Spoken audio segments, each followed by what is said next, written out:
여러분 안녕하십니까. 정격시사 정창준입니다. 2025년 새해가 밝았습니다. 청취자 여러분 한 해 건강하시길 기원합니다.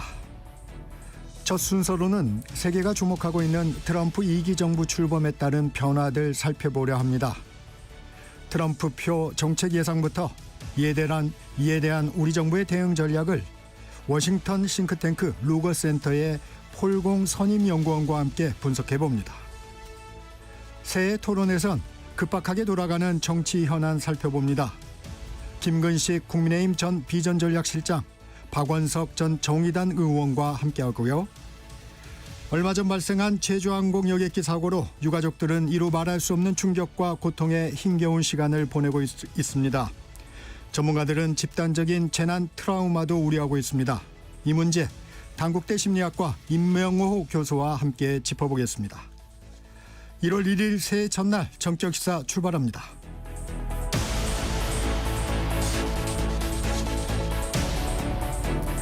정격시사는 유튜브로도 실시간 방송합니다. 문자 참여는 짧은 문자 50원, 긴 문자 100원이 드는 샵 9730, 콩 어플은 무료입니다.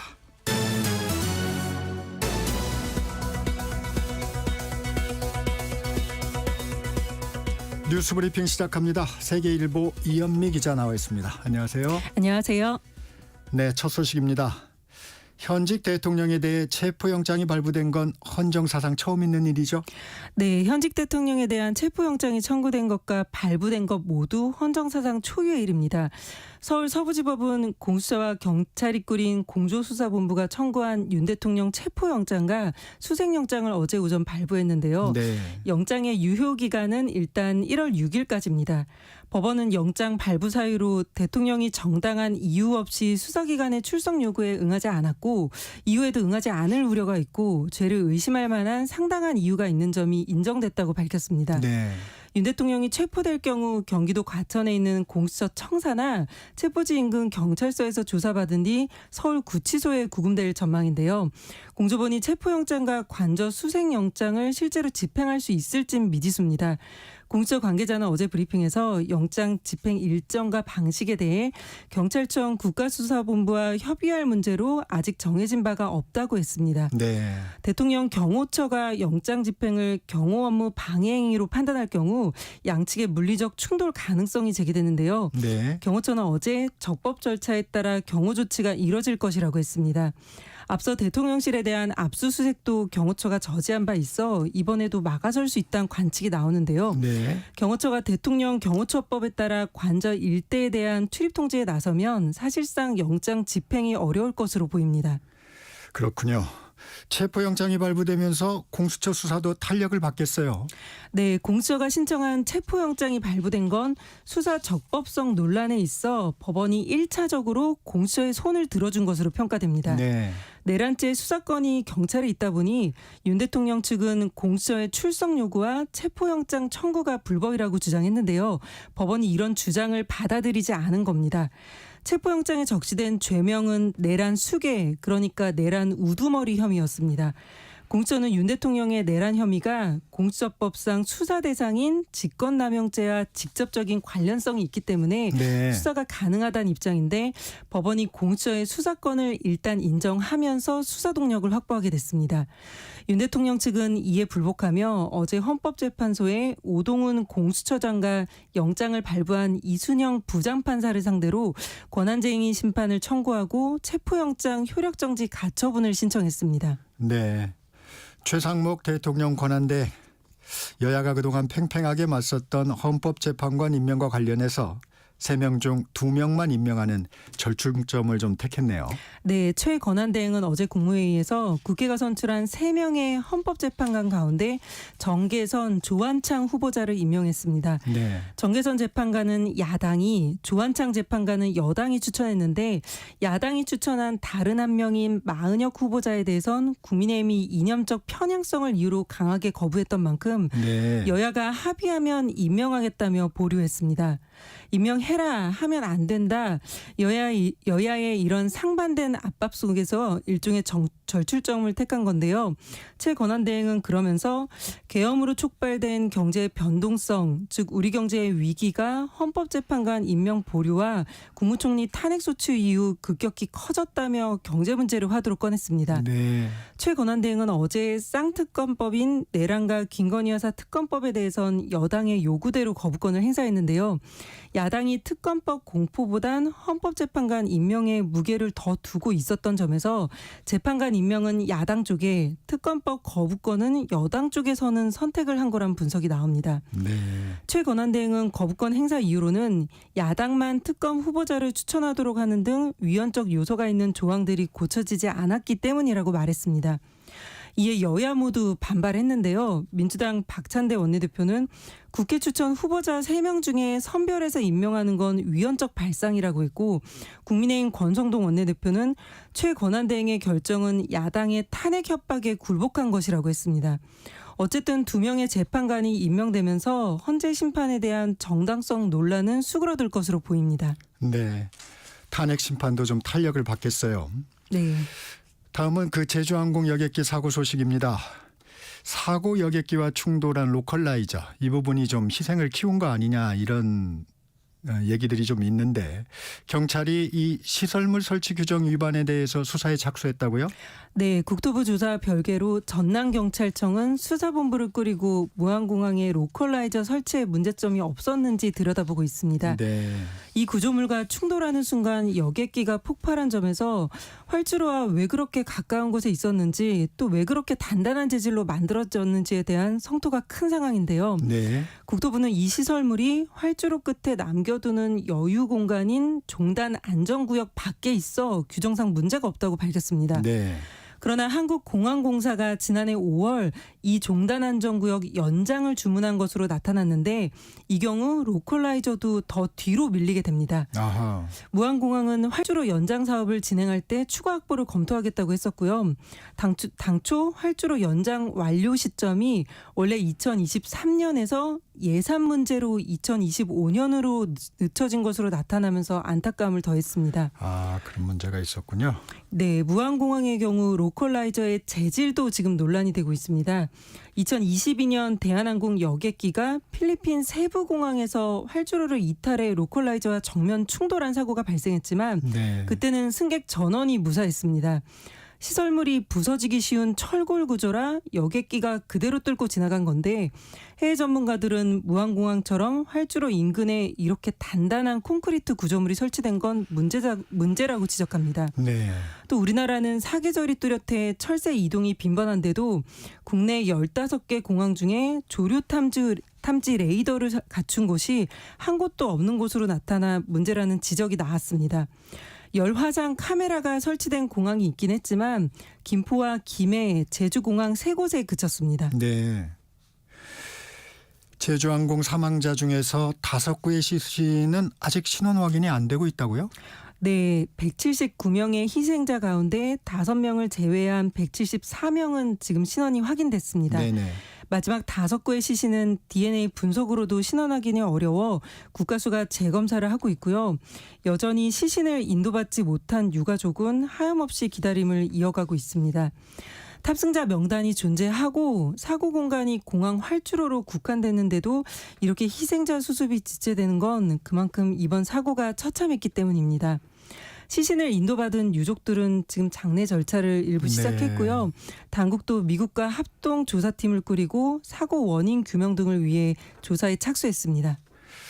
정치권도 움직이고 있어요. 여야는 국회 차원의 대책위 구성에 합의했네요. 네, 여야는 피해자 가족들로부터 국회 차원에서 체계적으로 통합해 지원해달라는 제안이 있었다며 국회 사무총장과 국민의힘 권영진, 민주당 주철현 의원 3명이 공동위원장을 맡은 대책위 구성에 합의했습니다. 네. 또 민생 현안을 논의하기 위한 국정협의체를 조속히 가동하기로 했는데요. 이에 반해 어제 본회의에선 여야가 입장을 달리하는 반인권적 국가범죄 시효 특례법이 야당 주도로 통과됐습니다. 네. 이 법안은 국가, 즉 공무원이나 군으로부터 반인권적 피해를 입은 사람들이 배상받을 수 있도록 공소시효와 손해배상 청구권 소멸시효를 없앤 게 핵심인데요. 수사기관의 인권 침해와 직권 남용을 범죄로 규정하면서 여권에선 검찰과 같은 수사기관을 지나치게 압박하는 부작용이 생길 것이라고 우려했습니다. 네. 또 이재명 대표를 수사한 검사를 보복하려는 것 아니냐 이런 지적도 나왔는데요. 민주당은 범죄를 은폐하고 조작한 사람들의 공소시효를 없애자는 것이라고 반박했습니다. 이 밖에도 2월 13일까지 45일간 진행될 국회 비상계엄 국정조사 특위도 어제 출범했습니다. 네, 오늘 여기까지 듣겠습니다. 뉴스브리핑 세계일보 이현미 기자였습니다. 고맙습니다. 감사합니다. 정격시사 듣고 계신 지금 시각 7시 40분을 넘어가고 있습니다. 전격시사 날씨 정보입니다. 새해 첫날인 오늘 큰 추위 없이 해돋이를 감상할 수 있겠습니다. 동해안 지역은 하늘이 맑아서 새해 첫 해가 7시 26분에 가장 먼저 떠오르는 독도에서 일출을 선명하게 볼 수 있겠고요. 그 밖에 전국에서도 구름 사이로 해돋이를 감상할 수 있겠습니다. 조금 뒤 부산에서는 7시 32분에, 강릉에서는 7시 40분, 대전과 전주에선 7시 42분, 서울에서는 7시 47분 에 해가 떠오르겠습니다. 오늘도 평년 기온은 웃돌아 추위 걱정 없겠는데요. 현재 기온 서울이 영하 1.3도, 대전 영하 3.6도, 대구 영하 3도, 강릉과 부산은 영상 1도 선을 보이고 있는데요. 어제 같은 시각보다는 1에서 크게는 6도가량 낮습니다. 바람 때문에 체감 온도는 실제 기온보다 더 낮아서 옷차림 따뜻하게 하셔야겠습니다. 낮 동안에는 기온이 더 올라 평년 이맘때보다 온화하겠는데요. 서울이 8도, 대구 10도 등 어제보다 1에서 4도가량 높겠습니다. 내일까지는 기온이 평년보다 높겠지만 모레부터는 찬 공기가 남하하면서 평년 이맘때 추위가 찾아오겠습니다. 다가오는 일요일에는 수도권과 강원 영서에 비나 눈이 내릴 것으로 보입니다. 현재 서울의 기온은 영하 1.1도입니다. 지금까지 날씨 정보의 조한일이었고요. 이어서 이 시각 교통 상황을 KBS 교통정보센터의 이현 씨가 전해드립니다. 네, 무탈한 한 해 되셨으면 좋겠습니다. 해맞이 장소를 중심으로 붐비고 있습니다. 동해안 쪽으로 향하는 차들이 많은데요. 그래도 일출 시간이 되면서 정체는 풀려가고 있는 추세입니다. 서울 양양고속도로 양양 쪽으로는 화촌 9터널 부근부터 막히기 시작합니다. 내천 쪽으로 차가 많습니다. 내린천 휴게소 부근에서 인제 터널 쪽으로 더디게 지나고 있습니다. 영동고속도로 강릉 방향 동둔내에서 봉평 터널 쪽으로 정체고요. 진부에서 대관령 쪽으로 밀려가고 있습니다. 청주 영동고속도로 영덕 쪽입니다. 달성 2터널에서 영덕 쪽으로 천천히 이동하고 있습니다. 부산 외곽고속도로 기장 쪽인데요. 기장 분기점을 가까이 하면서 2km가량 정체가 이어지고 있습니다. KBS 교통정보센터였습니다.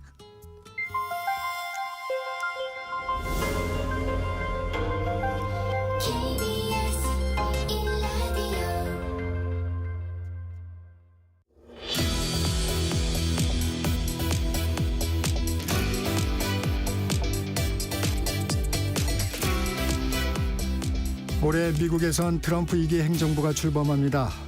세계 정치 경제 질서에 큰 변화가 예상됩니다. 탄핵 정국 속에 우리나라는 대비가 미비하다는 우려도 나오고 있습니다. 새해를 맞아 트럼프 2기 정부의 정책 전망과 우리의 대응 방향에 대해서 전문가 모시고 살펴보겠습니다. 미국 의회 보좌관 출신이신 워싱턴 싱크탱크 루거 센터의 폴공 선임연구원 나와 계십니다. 연구원님 안녕하세요. 안녕하세요. 한국에는 뭐 자주 오가시나요? 뭐 대선에만 좀 그렇습니다. 4년마다. 네, 그렇군요. 제주항공 여객기 사고에 대해서 미국 정부와 항공기 제작사 보잉 측에서도 깊은 관심과 지원을 밝히고 있습니다. 이번 참사 미국에서는 어떻게 보고 있을까요? 항상 보잉 비행기가 항상 관련돼 있으면 미국에서 신경 많이 쓰죠. 네. 특별히 지금처럼 보잉이 좀 지금 힘들어하고 있거든요. 힘든 과정을 밟고 있고 제가 보니까 또 주식도 엄청 떨어졌다고 봤는데 보잉사 주식. 네, 항상 신경 쓰이는 점이 있기도 하고 근데 또 지금 연말 시즌이라 네. 좀 신경 많이 안 쓰. 특별히 워싱턴에서 특별히 휴회이고 그래서 많이는 신경을 안 쓴다고 생각합니다. 아마 연말 그 크리스마스 연휴 휴가가 쭉 이어지지 않습니까? 그렇죠. 미국에서는? 보통 미국은 크리스마스하고 설날까지는 좀 많이 사람들이 TV를 끄고 신경 안 쓰죠. 그런 부분이 있겠군요. 네. 네, 오늘 주제로 넘어가겠습니다. 이번 달 20일이죠. 트럼프 당선인이 취임을 합니다. 트럼프 2기 행정부를 대표할 키워드 뭐가 있을까요? 저는 롤러코스터라고 생각합니다. 롤러코스터. 네, 완전 정신없게 진짜 취임 첫날부터 진짜 상상도 못하는 일들이 많이 발생할 거라고 생각하고 있고요. 이미 취임 전인데도 벌써 거의 매일 트럼프 쪽에서 뉴스가 나오지 않습니까? 네. 그거는 앞으로 3, 4년간은 이어갈 거라고 생각합니다. 롤러코스터라는 말 참 의미 있게 다가옵니다. 트럼프 1기와는 이 2기가 좀 다를까요? 어떤 차이가 좀 있을까요? 우선 이분은 4년을 겪었으니까 네. 이번에는 진짜 초보자처럼 안 하실 거고 자기도 나름 생각이 있고 베테랑인 사람이라고 칠 수 있지 않습니까? 그리고 또 그 지난 4년도 공백이 있어가지고 자기가 하고 싶은 것도 있고 그래가지고 첫날부터 진짜 되게 세게 나올 거라고 생각합니다. 그 공화당 내에서도 다소 소수파였어요. 이길 때는. 근데 이길 때는 지금 의회 권력까지도 함께 그렇죠. 있었기 때문에 좀 더 강력한 정책을 좀 펼칠 것으로 보이는데 2기 정부 인사 전체적으로 좀 어떻게 평가하세요? 놀라울 정도로 어떻게 보면은 특별히 상원 인준 받아야 되는 사람들은 좀 예전보다는 격이 좀 낮다고 볼 수 있고요. 네. 뭐 나이 젊은 것 빼고도 경력상 근데 다 따져보면은 사실상 특별히 장관급들은 충성심을 보여주는 인사들을 많이 뽑은 거고 또 어떻게 보면은 많이 따지자면은 폭스뉴스 출신들을 많이 뽑아가지고요. 폭스뉴스 출신. 출연자 아니면 호스트들을 많이 뽑았는데 네. 어떻게 보면은 그분들은 이제 트럼프 2기의 대변인 역할을 진짜 멋지게 대통령 마음에 들게 한다는 게 되게 의미가 있고 좀 돋보이죠. 언론사에서 뭐 패널로 활동했거나 아니면 뭐 진행을 했거나 이런 분들이 많이 발탁이 됐습니까? 그렇습니다. 네. 저희들이 보기에는 선거에 도움을 준 부자들 많이 입각을 한 것 같아요. 네. 이런 부분은 좀 어떻게 보세요? 보통은 전 정권들하고 비교하면은 그 억만장자들은 어떻게 보면 보통 대사직으로 많이 이렇게 챙겨주는 면이 있었거든요. 네. 당선이 되면은. 네. 그런데 이번 정권 트럼프 2기는 대사 외에도 진짜 장관들 자리들도 많이 제공해주고 있는 게 좀 남다르죠. 그런 게 정책에는 어떻게 좀 영향을 끼칠까요? 인사는 정책이라는 걸 믿으면은 많이 반영될 거라고 생각합니다. 네. 특히 주목되는 인물이 하나 있습니다. 일론 머스크가 그런데요. 네. 민주당 내에서도 뭐 대통령처럼 군다 뭐 이런 비판도 하던데 일론 머스크의 영향력은 어떻게 보십니까? 초반에는 셀 거라고 생각하고 있고, 네. 그분도 사실상 지금 여기 오면서도 신문 기사 읽은 것 중에 하나가 지금 거의 플로리다에서 묵고 있다고. 저기 마을라고 별장, 네. 거의 하룻밤 2,000불짜리 방을 쓰면서 네. 마을라고 그 별장에서 대통령과 같이 있는다는 게 되게 당연히 세계에서 제일 가장 부자인 사람은 그럴 수도 있죠. 근데 지금 대통령 당선인 곁을 안 떠나고 있다는 게 의미가 있고 네. 그게 이제 앞으로 워싱턴 가서도 이어질 거라는 것도 참 지켜볼 만한 거죠. 이게 테슬라 주주들 입장에서는 안 좋은 거 아닌가요? 이게 좀 경영에 좀 집중해야 되는 거 아닌가요? 그래도 지금 테슬라 주식 주주들한테는 항상 이분은 항상 테슬라만 집중한 적이 없잖아요. 뭐 운영하는 회사들이 너무 많다 보니까 네. 뭐 그 이후로는 트위터도 있었고 네, 뭐 스페이스X도 있고 네. 뭐 몇 개 회사가 있으니까 이렇게 신경 안 쓰는 거는 뭐 되게 익숙해져 있으니까 큰 의미가 없다고 봅니다. 그렇군요. 네, 트럼프 2기 행정부의 큰 정책 방향 좀 살펴보겠습니다. 정치 군사적으로는 저희 이제 언론에서 예상하기로는 세계의 경찰 역할은 이제 상당 부분 좀 축소하지 않겠느냐 이런 전망들이 있는데 이 부분은 좀 어떻게 생각하십니까? 뭐 그걸로 선거 운동을 네. 하신 분이고 그거는 지킬 거라고 생각합니다. 이제 옛날에 우리들이 미국이 그 경찰 역할을 한다라는 인식이 있는데 이거는 그런 시대는 앞으로 4년은 끝난 걸로 볼 수 있죠. 그러면 구체적으로 그게 어떤 부분에서 좀 나타날까요? 당장 우크라이나 네. 전쟁에 지금 이분도 별로 미국을 지원 안 해주는 방향으로 가고 있고 어떻게 푸틴하고 합의 봐가지고 빨리 종전시키려고 하는 방향으로 가고 있으니까 네. 그것도 지켜볼 만하고 네. 그거 보면은 이제 앞으로 4년간 어떻게 외교를 할 건지는 이제 저기 좀 뭐가 나타나겠죠. 네. G2 중국과의 대결 정책은 아마 더 강해질 것으로 보이는 거죠? 네, G2는 좀 더 심해질 거라고 1기보다도 훨씬 더 심해질 거라고 생각합니다. 그런데 지난번에 저희가 기사를 보니까 시진핑 국가주석을 또 취임식에 초청한다는 얘기도 있었어요. 뭐 실현이 되긴 좀 어렵겠죠. 사실 네, 준비도 뭐 그렇고. 그렇죠. 그건 시진핑은 그걸 되도록 피하겠죠. 네. 트럼프 당선인 경제 정책의 큰 그림은 어떻게 그리고 있을까요? 우선 뭐 한국에서 보는 관점에서는 관세가 제일 큰 걱정거리죠. 어떻게 보면은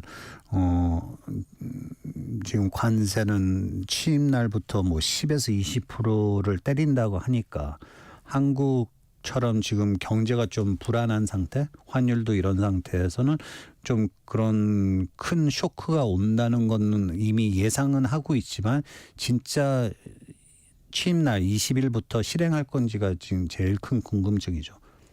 근데 저희는 지금 그런 부분에 좀 대응할 컨트롤 타워가 네. 좀 어려운 상황입니다. 지금 어렵죠. 탄핵 정국 속에서 트럼프 당선인 지금 대행 체제하고는 좀 대화를 하지 않을까요?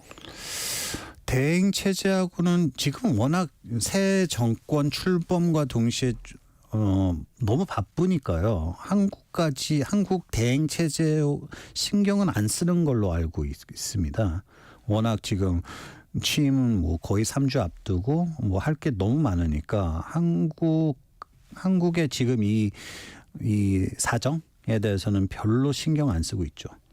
그러니까 대한민국이 우선순위가 될 수는 없을 거고 예를 들면 관세 부분에서도 우리나라가 타겟이 되는 건 조금 시일이 걸릴 수도 있겠군요. 네, 그렇습니다. 네. 말씀 주셨지만 이제 우리나라의 관계 좀 더 살펴보겠습니다. 트럼프 2기 한미 관계는 어떻게 전망하세요? 한미 관계는 사실상 지금 말씀하신 것처럼 공백 기간이지 않습니까? 그래서 정권이 바뀐다면은 이제 어느 정도 트럼프도 한반도와 관련 자기 나름 생각이 있지 않습니까? 네. 뭐 김정은이든지 경제든지 방위비든지 자기 나름 생각이 있는데 지금 이 공백에는 누굴 공격할 수도 없고 내고할 수도 없고 뭐 만날 통화할 수도 없는 상태니까 앞으로 6개월 정도는 그래도 그냥 벤치에서 좀 바라볼 수 있는 그런 태도일 수밖에 없죠. 상황을 좀 지켜보고 그렇죠. 한국의 상황이 어떻게 그렇죠. 정치 상황이 되는지. 예. 그렇군요. 혹시 저희가 대한민국이 가지는 가장 큰 위기가 있다면 뭐고 혹시 기회가 있다면 뭘까? 트럼프 2기 행정부 때. 기회가 있다면은 이제 특별히 경제적으로 보면은 우선 멕시코하고 캐나다가 먼저 이 관세를 낮추려고 엄청 로빙을 할 거지 않습니까? 네. 근데 한국에서는 지금 그걸 참여도 못하는 판인데 그거는 기회라고 생각합니다. 지켜보면서 와 멕시코는 이렇게 당했다. 캐나다는 이거를 건질 수 있었다. 협상하는 거는 이제 한국에서 보고 느낄 수 있으니까 레슨을 좀 받을 수 있다고 생각하니까 꼭 나쁘지는 않다고 생각합니다. 이 지금 정치적 리더십의 공백이라는 건 또. 이런 부분이 오히려 앞서도 얘기했지만 바로 우리를 타겟으로 하지는 않으니까 조금 상황을 전례를 지켜볼 수 있는 상황이 될 수도 있다. 특별히 1월 20일 취임날 그 약속한 협박한 관세를 때리지 않은 한 네. 큰 문제는 없다고 생각합니다. 네. 안보 관련 이슈도 좀 점검해 보죠. 주한미군 방위비 분담 유세 때도 많이 강조를 했어요. 재협상이 이루어지겠죠? 재협상은 하겠죠. 네. 하긴 하겠죠. 근데 이게 의회에서 뭘 이렇게 법으로 하는 부분이 아니고 행정 협정인가요? 그래서 대통령이 결심만 하면 언제든지 재협상을 할 수 있는 그렇죠. 건가요? 아무리 의회 국방수권법을 통해서 그걸 막는다 해도 네. 대통령은 군수 통치자니까요. 자기 마음대로 할 수 있죠. 트럼프 일기 때도 이 공식적은 아니지만 주한미군 철수에 대한 언급도 있었던 걸로 저희가 기억을 하는데 이게 단순히 협상용입니까? 아니면 실제 트럼프 당선인은 그런 생각을 좀 가지고 있는 건가요? 그런 철학을 갖고 있는 분이죠. 예. 아까 말씀하듯이 세계 경찰 역할은 이제는 끝이다라고 생각하는데 그렇게 따지면은 미군이 있는 나라들은 주한 미군보다 더 큰 나라들이 많거든요. 네. 일본이든지 독일이든지. 네. 그래서 순위로 따지면 좀 낮지만 그것도 지켜봐야 될 만한 이슈죠. 이 주한미군 미국 입장에서도 동북아 어떤 정세를 운영하는데 좀 필수적인 요소 아닌가요? 필수적이죠. 특별히 중국 견제하는데 네. 관점에서는 주한미군이라는 게 되게 중요하죠. 근데 트럼프 당선인은 이 인원이 좀 많다고 보는 건가요? 어떻게 보는 건가요? 이게 이제 이걸 완전히 빼는 부분에 대해서는 트럼프 당선인도 좀 우려가 클 것 같은데 네. 이건 개인적인 사견입니다만 네. 그러면 좀 이 규모가 많다고 보는 건가요? 아니면 돈이 너무 많이 들어간다고 생각이? 미군 세금이 너무 많이 들어간다는 생각을 하고 있죠. 그거에 대해서. 그래서 한국 정부에서도 좀 많이 도와줘야 된다는 그런 생각을 갖고 있고 일본도 마찬가지죠. 똑같은 생각을 하고 있죠. 그러니까 규모보다는 네. 유지 비용을 충분히 좀 그렇죠. 냈으면 좋겠다. 네. 북한 문제는 한국 패싱 가능성이 좀 제기되고 있습니다. 예전에도 이제 김정은 북한 국무위원장과 직접 소통을 하는 방식을 좋아했고요. 이기 때도 어떻게 보십니까? 북한 문제를 푸는 방법. 외교 인사들 보면은 그래도 일기 때 북한 일을 맡은 사람들을 여기저기 임명하는 게 보입니다. 있습니까? 네, 국가 안보 부보좌관부터 해가지고 네. 그 협상팀 멤버들이 들어가 있거든요. 새 네. 정권에 들어가 있는데 네. 이제 그런 베테랑들이 있지만 그래도 이기 때는 어떻게 보면 외교 성과로 대통령 당선인이 생각하는 외교 정책 윈들 중에는 북한은 지금 들어가 있지 않다고 봅니다. 어떻게 보면 중동 이슈로 좀 앞으로 4년 집중할 거라고 생각하고 있고 그걸로 노벨 평화상을 따고 싶어 하시는 욕심도 있고 그래가지고 이스라엘 사우디 수교 정도는 그분의 외교 목적이지만 북한 같은 이슈는 기회가 생기면 추진하시겠죠. 근데 그렇게 지금 인사 보면은 중동 위주로 지금 나갈 거라고 생각합니다. 그렇게 판이 좀 짜여지고 있습니다. 네, 국무장관 임명 전부터 이미 중동 특사, 주 이스라엘 대사를 임명한 거 보면은 그런 게 좀 나타나고 있죠. 아, 근데 북한이 ICBM을 개발하고 그래서 미국에 직접적인 위협이 된다면 예. 이 북한 문제를 강구할 수는 없을 텐데 그래도 지금 우선순위에는 좀 아닌 것 같다. 네, 우선순위는 지금 배제되어 있는 상태죠. 네. 북한은 핵무력을 좀 완성했다고 주장을 하고 있어요. 한국에서도 일부가 핵무장론을 주장하기도 합니다. 이런 부분에 대해서 한미 간의 논의가 가능할까요?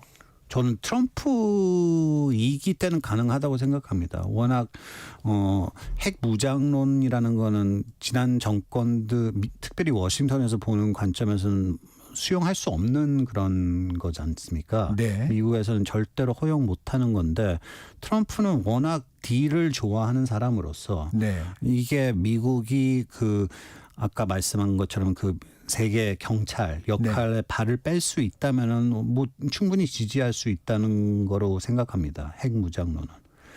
그렇다면 직접적으로 무장까지는 아니더라도 예를 들면 뭐 전술핵을 재배치한다든가 이 정도는 충분히 더 유연하게 가능할 수도 있겠다는 판단이세요? 유연하죠. 아, 그런 트럼프, 부분에서는. 네, 트럼프 2기 때는. 네. 아까도 잠시 그 언급을 해주셨지만 트럼프 당선인의 어록이죠. 관세는 가장 아름다운 단어다. 그 우리 대응 방안 한국 어떻게 좀 대응을 해야 될까요? 이 부분 조금 생각해 주시면. 그 지금 트럼프 2기는 이제 관세 전쟁에 이제 앞으로 3주 후에 시작될 거라면은 이제 나라마다 협상팀들을 워싱턴에 보낼 거지 않습니까? 네. 관세를 낮추려고. 네. 그런데 어떻게 보면 제가 언급한 저기 뭐 기고 중 하나가 그 트럼프 2기는 조공 시대로 비교를 하고 네, 있거든요. 네. 그 네. 조공 시대라는 게 뭐냐면은 관세를 낮추려면 뭘 갖다 바쳐야 되잖아요. 네. 특히 미국은 네. 갑으로 본다면은 근데 이제 트럼프 1기 때 중국을 보면은 그때만 해도 중국이 갖다 바친 조공이 거의 2천억 달러였었습니다. 아, 네. 2천억 달러를 더 수입하겠다 중국이. 네. 그래가지고 근데 결국 그걸 못 지켰지만 이제 나라마다 그런 거를 이제 갖다 바쳐야 됩니다. 관세를 낮추기 위해서. 그리고 아시다시피 2주 전만 해도 손정희도 플로리다를 가가지고 자기 1,000억 달러를 투자하겠다고 약속을 했지 않습니까? 네. 그러니까 그만큼 개인 말고도 나라마다 이제 다 그거를 어느 정도 약속을 해야 되는데 어떻게 보면은 윤석열 대통령하고 트럼프 당선인이 11월 달에 저 축하 전화로 인해 가지고 한국의 조공은 어느 정도 나타나긴 나타났죠. 그렇습니까? 그 어떤 부분? 그때 그 대화 내용 중에 하나가 이제 한국이 조선업 네. 미국 조선업을 좀 도와줄 수 있느냐라는 대화를 가졌으니까 저는 뭐 한국 정부 입장으로서는 되게 많은 문제들이 해결됐다고 생각하거든요. 그걸 가지고 이제 미국 가가지고 협상을 하는 거죠. 조선업. 조선업에는 왜 관심을 가지는 거죠? 뭐 미국이 지금 중국하고 비교하면 조선업에서 지금 뒤떨어지고 있고 특별히 군사 쪽으로는 더 뒤떨어져 있어가지고 미국에서는 지금 조선업이라는 게 적자 산업이라 가지고 네. 사업이라 가지고 지금 대통령도 안보적인 차원에서는 지금 신경을 많이 쓰고 있죠. 그러면 저희가 조선업에서 미국과 적극적으로 협력을 하면서 관세 협상이나 이런 부분에서 좀 유리한 조건을 따낼 수도 있지 않겠느냐? 전 그렇게 생각합니다. 아, 얼마 전에 그 정용진 신세계그룹 회장이 트럼프 당선인을 만났어요. 네. 저희 기업인 처음이고 저희 뭐 지금 정치 관계자들도 못 만나고 있는데 이런 기업인이 그 행정부의 가교 역할을 좀 할 수 있을까요?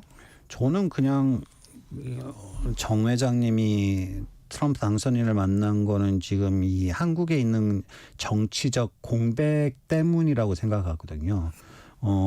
절대로 뭐 계엄 없었고 탄핵이 없었으면 절대로 상상도 못하는 거였죠. 아, 그렇습니까? 예, 뭐 어느 대기업 총수가 대통령실하고 협의 없이 그렇게 대통령을 만나고 그랬겠습니까? 그래가지고 네. 제가 이런 한국에 있는 이런 불안한 이 사태를 이용해가지고 정 회장님이 플로리다를 간 거죠. 미중 간 기술 패권 경쟁, 우리도 이제 대중국 수출 부분이 좀 교역 규모가 큽니다. 이런 때 우리나라는 어떤 생존 전략을 좀 구사해야 될까요? 중국이라는 거는 진짜 되게 힘들어질 거라는 거는 예상해야 되고, 네. 중국과 교류가 미국의 압력으로 더 어려워질 거라는 걸 또 예상해야 되고, 예. 미국에서 보는 관점에서는 이제 특별히 한국 같은 동맹 국가들은 이 양다리 걸치는 거. 미국과 중국과 같이 사이좋게 지내려고 하는 그 시대는 끝났다고 봅니다. 그래서 한편 너는 중국 편이야 미국 편이야 정해 그런 결정권 이제 그런 압력이 올 겁니다. 워싱턴에서는. 그래가지고 그런 걸 감안하면은 한국에서 보는 입장에서는 되게 어려운 저기 사태죠. 어떤 선택을 해야 될 시간이 다가오고 있다. 그렇죠. 그리고 그리고 마저 동시에 지금 한국에서 저기 중국에 투자하는 것도 점점 어려워지잖아요. 네. 그런 오늘은 여기까지 듣겠습니다. 알겠습니다. 네, 지금까지 워싱턴 싱크탱크 루거센터의 폴공 선임연구원이었습니다. 고맙습니다. 감사합니다. 전격 토론 1부 여기서 마치고요. 잠시 후 2부에는 김근식 전 국민의힘 비전전략실장, 박원석 전 정의당 의원 모시고 새해 전국 현안 짚어봅니다.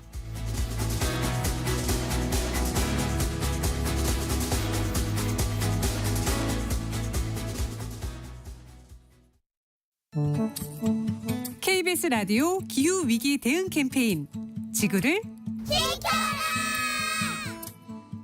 네, 안녕하세요. 플랜 1.5의 윤세종입니다. 기후변화라는 게 사실 다른 환경 문제랑 좀 다릅니다. 대기오염이나 미세먼지 같은 거 우리가 배출하면 바로 이제 오염으로 나타나는데 온실가스는 지금 우리가 배출한 게 10년, 20년 후에 영향을 주게 되거든요. 그렇기 때문에 지금 젊은 세대, 어린 세대들로서는 자기가 하지도 않은 일 때문에 나타나는 기후변화의 피해를 본격적으로 살아갈 시기에 다 이제 고스란히 받아야 되는 상태가 됐고 그런 세대 간의 불평등이 사실 우리 청소년들이 이 소송에 나가게 된 가장 큰 이유라고 할 수 있습니다. 헌법재판소가 지금 우리의 기후 대응을 위헌이라고 판단한 이유는 우리가 미래 세대에게 너무 많은 부담을 미루고 있다라는 점이었습니다. 그래서 2025년에는 국회는 탄소중립 기본법을 바꿔서 2050년까지 감축 경로를 정해야 되고요. 정부는 2035년까지의 감축 목표를 정해야 됩니다. 그래서 2025년이 정말 중요한 한 해입니다. 사실 우리가 시민으로서 가지고 있는 가장 큰 힘은 바로 유권자로서의 힘입니다. 이게 제도가 바뀌고 이 정책이 바뀌어야 되는 문제이기 때문에 고민을 많이 하는 대표들에게 우리가 지지를 보내고 선출해야 되는 그게 우리의 이 민주사회 시민으로서의 의무이자 힘이라고 생각합니다. 얼마나 빨리 무언가가 바뀌어야 되는지에 대해서는 아직 우리가 고민이 좀 부족한 것 같습니다. 정말 시간이 없고 우리가 앞으로 10년 동안 얼마나 많은 감축을 할 수 있는지가 뭐 10년, 20년이 아니라 수천 년의 미래를 결정하는 게 지금 현재 상황이기 때문에 기후변화의 문제의 어떤 특징들을 우리가 잘 감안해서 대응을 해야 될 것 같습니다. 뜨거워지고 있는 지구. 지금 우리의 문제입니다. KBS 라디오 기후위기 대응 캠페인 지구를 지켜라 였습니다.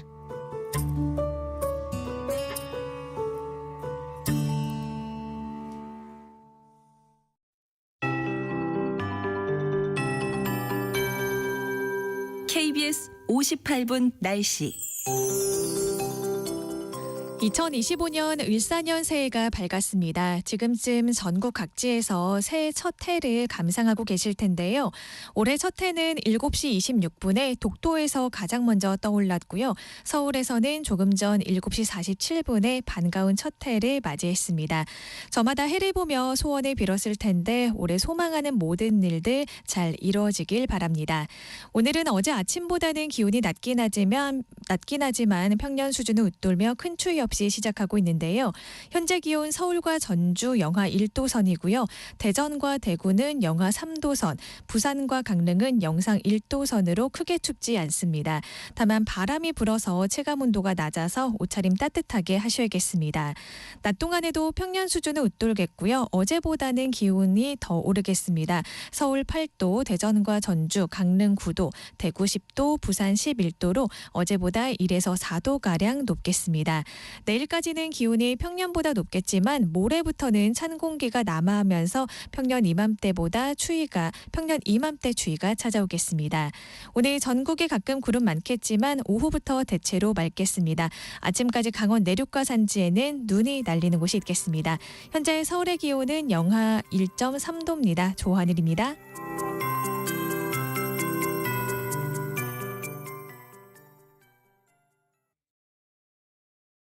정성을 다하는 국민의 방송 KBS가 8시를 알려드립니다.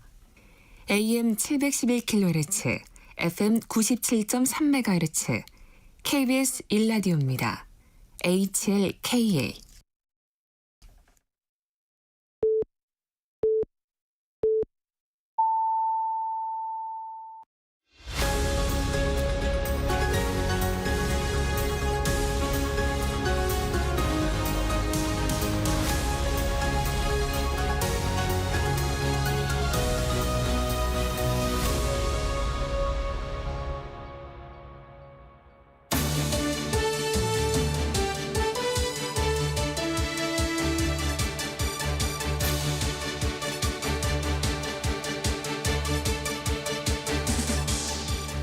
(2025년) 새해를 열며 주요 정치 현안 토론해 보겠습니다. 김근식 전 국민의힘 비전전략실장, 박완석 전 정의당 의원 자리했습니다. 안녕하세요. 네, 안녕하십니까. 새해 첫날입니다.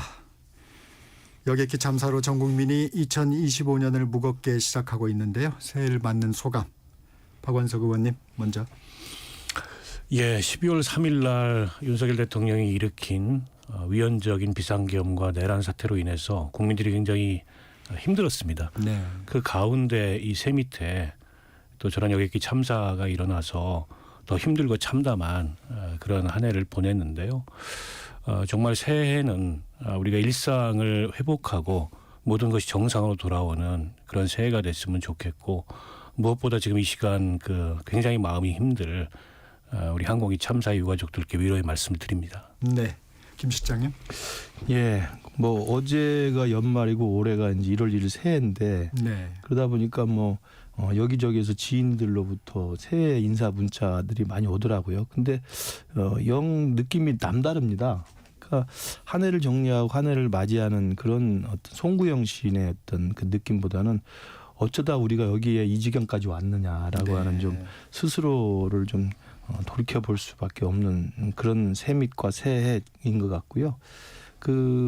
일단은 가장 중요한 것은 정치가 중심을 못 잡고 정치가 제대로 정상적인 작동을 못 하기 때문에 네. 지금의 이제 경제, 민생은 말할 것도 없고 이런 대형 참사까지 겹치면서 저는 대한민국이 위기 중에 위기에 지금 진입하고 있다. 불안과 혼란이 계속 가중되고 있는 것이고 그 중요한 원인은 무엇보다도 정치권이라고 생각을 합니다. 네. 또 대통령의 비상계엄으로부터 촉발된 지금까지의 여야 정쟁과 당리당략의 모습들이 계속되면서 경제와 민생은 내팽개쳐져 있고 이런 참사까지 벌어지는 상황에서도 정말 국민들은 가슴을 치면서 답답할 수밖에 없고, 그래서 2025년은 정말 좀 이런 불안 요소들이 좀 말끔히 정리되는, 네. 그러면서 새롭게 좀 눈 시야를 맞게 하면서 우리 대한민국의 미래를 위해서 다시 시작할 수 있는 그런 새해가 됐으면 좋겠습니다. 김근식 실장님이 말씀을 하시니까 정치가 국민을 좀 걱정을 해야 되는데 국민들이 정치를 걱정하는 네. 상황 아니었나 이런 생각도 좀 드네요.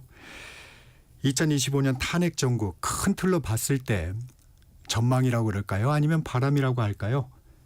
한 말씀씩 좀 주시면, 김근식 실장님. 예, 이미 이제 대통령에 대한 탄핵 소추는 가결이 돼서 헌법재판소에서 심리가 진행이 되고 있는 거고요. 네. 그렇기 때문에, 그리고 어제 이제 최상목 대행이 네. 그 논란이 있었던 헌법재판관 두 분을 임명을 했기 때문에 네.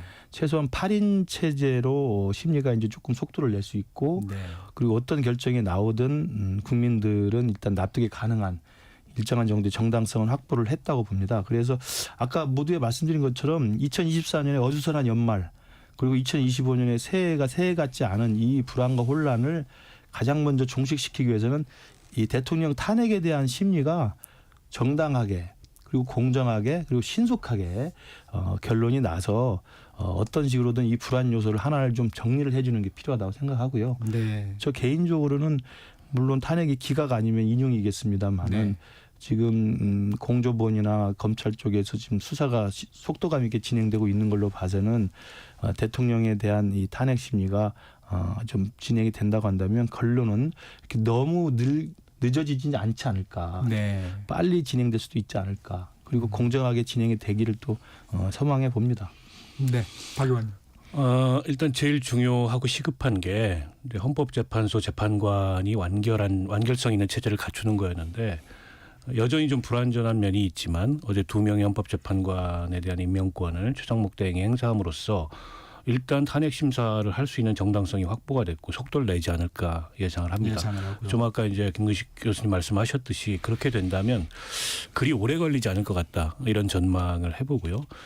박근혜 전 대통령 당시에 91일이 걸렸는데요. 그렇죠. 그때 17차례 공개 변론이 있었고 또 상당수의 증인들을 신문하는 그런 변론 길이 열렸는데 이번 같은 경우에는 전 국민이 생중계를 통해서 그 윤석열 대통령이 일으킨 불법 위헌적인 범죄를 다 네. 목격을 했기 때문에 네.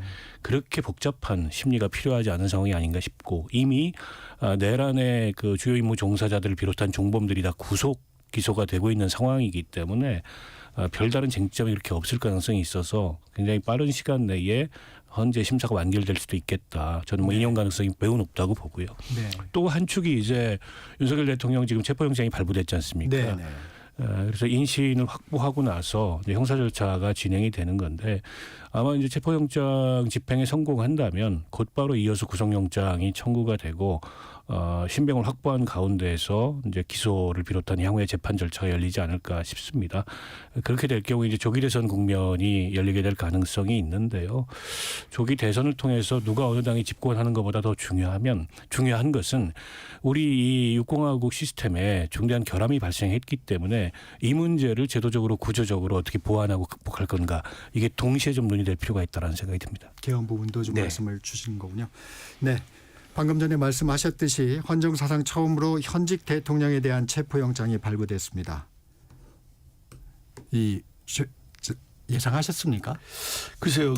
왜냐하면 체포영장이라는 건 이제 일반 형사법에 따르면은 범죄 혐의를 받고 있는 피의자에 대해서 검찰과 경찰이란 사법당국이 소환을 요구했을 때 그게 불응하고 네. 그 불응이 계속됐을 경우에는 사실 이제 체포영장으로 강제로 이제 인신을 확보하게 돼 있는데 뭐 현직 대통령이기 때문에 상당히 좀 어려운 측면도 있습니다만은 심사 기간이 좀 길더라고요. 그렇죠. 그래서. 그렇고 그다음에 그렇지만 어쨌든 만인은 법 앞에 평등하다는 입장에서 본다면 세 차례나 어찌됐든 출석 요구에 이제 불응을 했고 네. 그리고 지금 상황은 아까 박 의원님 말씀대로 그 관련된 사건 종범들이 지금 구속되고 기소되는 상황이기 때문에 네. 아마도 체포영장에 대한 그 서부지법의 그 영장 전담 판사도 고심이 깊었겠습니다만 네. 저도 개인적으로는 영장이 혹시 발부되지 않을까. 왜냐하면 전반적인 그 범죄 혐의의 소명이라는 것이 어느 정도 됐을 거라는 생각이 들고요. 네. 그다음에 일단 대통령께서 본인이 국민 앞에 밝힌 대로 좀 당당하게 소환에 임했다고 한다면 굳이 현직 대통령을 체포영장까지 신청을 하겠습니까? 네. 근데 이제 불응을 하고 있기 때문에 수사는 필요하고 당사자는 불응하고 그러면 체포영장을 청구하는 게 이게 정상적인 사법 시스템입니다. 네. 그런 면에서 본다면 범죄 혐의가 일정 정도 관련자들에 의해서 소명이 되고 있고 계속 불응하고 있기 때문에 체포영장의 발부 조건은 일단 요건상 맞아 있는 것 같고요. 그렇지만 현직 대통령을 어떻게 할 것이냐. 네. 그다음에 또 대통령 측에서 계속 공수처의 수사 권한이 없다라는 이야기로 이제 법리적인 논쟁을 했었기 때문에 네. 그런 부분을 꼼꼼히 들여다보느라고 좀 예상보다 시간이 길지 않았나. 그러나 발부는 예상이 좀 됐던 것으로 저는 개인적으로 생각합니다.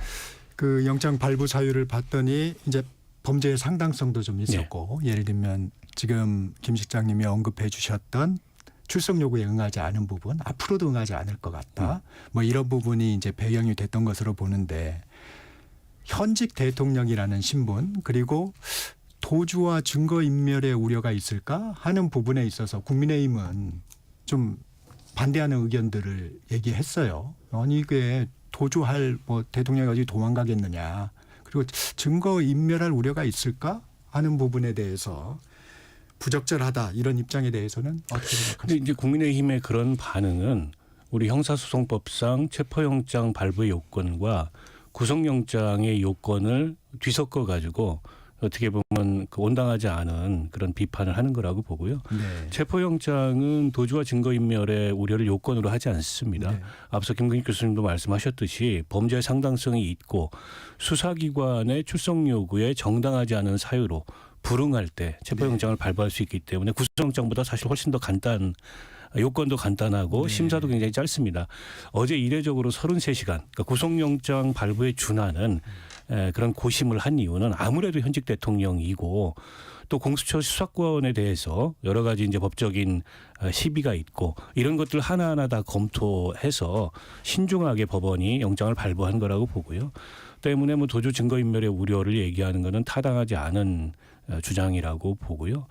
그러니까 윤 대통령이 예를 들어서 출석에 불응하더라도 수사기관의 이 출석 요구에 협조적으로 본인이 출석하지 못하는 사유를 설명하면서 네. 만약에 출석 요구를 하지 않았다면 체포영장까지 안 나왔을 겁니다. 근데 출석 요구서조차 수령하지 않으면서 원천적으로 법 집행을 거부하겠다 이런 모습을 보였고 그건 앞으로도 똑같은 그 행태가 예상되기 때문에 아마 법원에서도 영장이 발부된 게 아닌가 싶고요.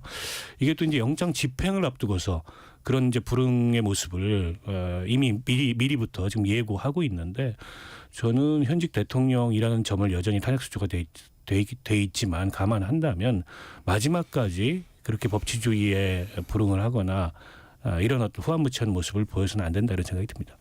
박 의원님, 그 공수처가 그 체포영장을 청구한 법원에 대해서도 논란이 있어요. 이 부분에 대해서 어떻게 생각하십니까? 저는 그건 굉장히 비본질적이고 불필요한 논란이라고 보는데요. 원칙적으로는 공수처가 공소를 제기하는 사건의 1심은 이제 중앙지법에서 네. 하게 돼 있는데 예외적으로 다른 법원에서 할 수도 있습니다. 그거는 이제 범죄가 발생한 지역이나 혹은 증거가 보존돼 있는 지역이나 혹은 관할 지역이나 주거 지역이나 이런 걸 감안해서 다른 사정을 적용할 수 있고 한남동 관저가 서부지법 관할 범위에 해당하기 때문에 거기에 영장을 신청해서 발부받았는데 이걸 두고서 이번에 이제 헌법재판관으로 임명된 네네. 정계선 판사가 서부지법원장이기 때문에 네. 상대적으로 영장 받기를 용의해서 여기다 신청한 거 아니냐. 설사 그렇다 하더라도 그건 재량입니다. 공수처 검사에. 그걸 가지고서 뭐 시비하거나 혹은 영장 신청 발부가 위법적이다 정당하지 않다 말할 아무런 근거가 없다고 봅니다. 저는 이제 실장님. 네. 예, 저도 이제 우리 국민의힘 쪽에서는 이제 서부지법에 일부러 이제 뭐 영장 쇼핑을 했다라고 표현을 하면서 문제 제기를 하는데요. 저는 그동안 이제 공수처의 편향성에 대한 이제 불만이라고 할까요? 아니면 이제 불신이 좀 배어 있다고 생각을 해요. 네. 그러면 이게 정상대로 그냥 관례대로 했으면 이런 불씨까지도 다 잠재울 수 있었을 텐데 그렇지 못한 것에 대해서 좀 아쉬움이 있고요. 왜냐하면 이제 그 공수처하고 그다음에 그 경찰의 국가수사본부하고 검찰 그다음 군검찰 서로 경쟁적으로 수사를 시작했지 않습니까? 그랬죠. 네. 그때 공수처가 맨 처음 했던 게 대통령에 대한 출국 금지였습니다. 현직 대통령 출국 금지라는 게 사실은 일종의 언론 플레이적 성격이 강하거든요. 그렇기 때문에 그런 공수처였기 때문에 또 기존에 또 공수처가 문재인 정부 이후에 설치된 다음에 해왔던 좀 정치 편향적 시비를 보면 일정 정도의 좀 지나친 좀 정치적 행보 아니냐라는 의심이 있었기 때문에 서부지법에 굳이 영장을 청구한 것에 대해서는 좀 불만이 있는 것 같고요. 그러나 이제 저도 그렇게 생각합니다. 그래서 공수처가 좀 더 깔끔하게 이런 불만들을 다 잠재울 수 있는 적법화되고 절차대로 정상적으로 했으면 좋았을 거라 아쉬움이 있지만 그럼에도 불구하고 21세기의 대한민국 사법 시스템에서는 법원이 발부한 영장에는 거기에 이의를 제기할 수가 없습니다. 네. 그런 면에서 수능을 해야 된다고 보고 만약에 우리 국민의힘에서 이야기하는 것처럼 문제가 있다고 한다면 어제 그 윤곽근 변호사도 그렇게 이야기를 하던데 적법한 절차라면 언제든지 당당히 임하겠다 이야기했어요. 저는 그래서 이제 영장 집행 문제가 남아 있는데 집행을 할 수 있을지도 사실 걱정이 되기도 합니다. 그러나 일주일의 기한이 지나면 도과돼 버리면 영장이 이제 효력이 없어지는 거 아닙니까? 그럼 영장을 재청구할 수도 있어요. 왜냐하면 물리적 충돌이 너무 위험하기 때문에. 그럼 영장을 재청구할 시에는 제발 공수처가 서부지법이라는 그런 편법의 의심을 받지 않도록 중앙지법 해주길 바라고. 그래서 중앙지법 영장이 발부되면 국민의힘에서도 뭐라고 할 말은 없을 거 아니겠습니까? 두 번째, 계속 이야기하는 게 공수처는 권한이 없다, 수사 권한이. 그런데 공조본이라고 하는 것을 만들어서 지금 국수본과 같이 하고 있지 않습니까? 그래서 경찰 국수본이 공수처에 또는 경찰 국수본이 검찰에 영장을 신청하고 청구하는 방식을 좀 절차를 밟아주면 어떻겠느냐. 그러면 저는 윤석열 대통령 측에서도 이의를 제기가 쉽지 않다고 생각합니다. 그래서 영장 집행이 어떨지 모르겠습니다만 집행이 무산돼서 다시 청구를 해야 되는 상황이 온다고 한다면 그 사부지법이라는 논란, 그다음에 공수처의 수사 권한에 대한 논란, 그럼 경찰 국수본이 나서서 하면 되는 거니까 그런 뭐 절차를 좀 밟아가면서 하면 저는 그래도 결론은 크게 달라지지 않을 거라고 생각하거든요. 그렇기 때문에 그런 논란을 아예 처음부터 좀 불식시키는 절차를 밟았으면 좋겠다는 말씀드립니다. 방금 전에 말씀하셨지만 윤 대통령 측은 적법한 절차가 진행되면 응하겠다고 했으니까 만약에 이제 지금 말씀하신 내용으로 절차를 밟으면 윤 대통령 측도 다른 명분이 없지 않겠느냐. 그 말씀이신 거죠. 일단 공수처의 수사권 논란은 이번 영장 발부로 일단락이 된 거죠? 그렇죠. 법원이 아마 그 대목에 대해서 이제 신중하게 검토를 했을 거고 수사권이 직접 그 법에 명시가 돼 있지는 않지만 어쨌든 직권남용 범죄의 관련 사건으로 인해서 수사할 수 있다고 해석을 내린 걸로 보고요. 그리고 수사권을 직접 가지고 있는 경찰과 지금 공조본을 구성해서 공조수사를 하고 있고 경찰이 사건을 공수처로 이첩한 마당에 그에 대해 수사권 논란을 벌이는 거 타당하지 않다 이렇게 판단을 한 걸로 보입니다. 근데 이에 대해서 계속 이제 논란을 벌이는 거는 결국에는 이제 수사에 불응하는 명분수사에 불과하다고 생각하고 적법 절차를 갖추면은 뭐 응하겠다는 것도 제가 보기에는 시간 끌기용 핑계일 가능성이 높고요. 헌법재판소의 재판 준비 기일에도 응하지 않다가 당일에서야 변호인 선임하고 또 그 변론 준비 기일에서도 별로 타당하지 않은 얘기를 하다가 헌재 재판관들로부터 지적을 받았지 않습니까? 전체적으로 지금 윤 대통령의 심리는 지금 이제 뭐 수사기관에 혹은 헌법재판소에 이런 헌법과 법률에 따른 법 집행에 대해서마저도 불응하는 그런 모습을 보이고 있고 그에 대해서 현직 대통령의 권한을 주장하는데 대표적으로 저 영장에 대해서 권한쟁의 심판을 청구하겠다는 건데 범죄 혐의가 있어서 그 체포영장을 신청하고 발부받은 게 대통령의 권한을 침해한 게 아니거든요. 저건 권한쟁의 심판을 제기할 대상이 못 되는 데다가 가처분 신청까지 했는데 저게 어떤 처분성 있는 행정행위가 아니고 법원의 사법적 행위이기 때문에 그 가처분 신청이나 권한쟁의 심판 전 각하될 걸로 예상을 하고요.